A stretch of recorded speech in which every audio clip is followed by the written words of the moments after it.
I have been involved with police departments for several years.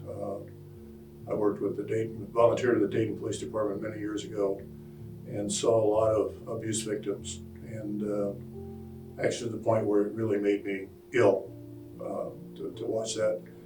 And then from the personal side, that being one side of it, my granddaughter was involved with physical abuse and verbal abuse for a couple of years, and it was very difficult for me to try to deal with that and get her to listen to that she needed to get away from that, but she just kept going back, and that was a very stressful time for me. I know it was a stressful time for her, but we finally were able to get through to her, and she realized what was going on and was able to get away from that.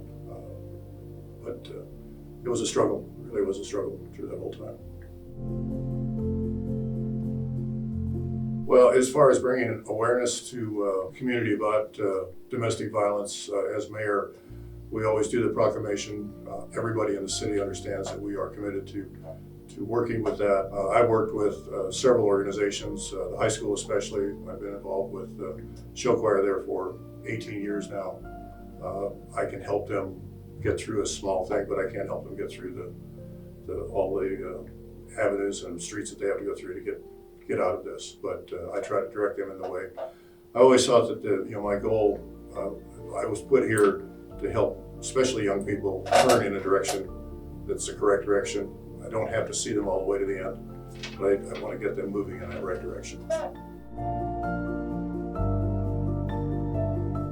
I think working with multi-agencies, the cities, governments, townships, county, law enforcement, EMS, firefighters, for all first responders, and get them to recognize and identify what could be domestic violence.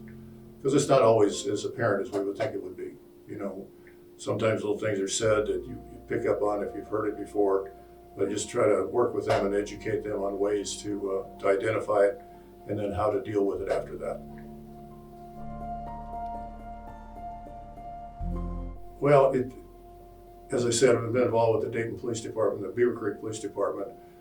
Dayton, I saw more of the abuse than I did in Beavercreek because we did a few different things here. We really didn't get involved in that part of it. But I have been involved with several organizations, and I've dealt with kids for years. And a lot of the stories that they tell me or have told me over the years have not been good. They've really struggled themselves, their mothers, their fathers in some cases. It was a difficult situation. So it kind of, I don't want to say it energized me to get involved in this, but it gave me a reason to get involved and see if there's something I can do to hopefully maybe educate people on the negatives there, and also try to maybe help them in whatever way we can. Being on the board is, I've worked in several different areas here, with the construction of the Rape Crisis Center, being just an advisor to that, working on some of the other projects that we do. It's helped me kind of, focus a little bit more on the steps that we need to go through to get to the finish. We can't just jump from here to the finish. We have to go through several steps, which I think is the same way if you're dealing with domestic violence. You can't just go right to the end where it's over. You have to go through a process and just relearn a lot about yourself.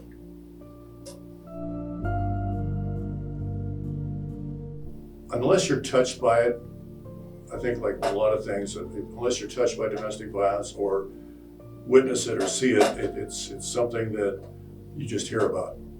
I think sometimes people need to understand that it can happen to anybody, and it does happen to anybody. Maybe put yourself in a situation. What would you do in a situation like that? How would you deal with that? Would you know how to deal with that? Where would you go for help? Who's the best person to talk to?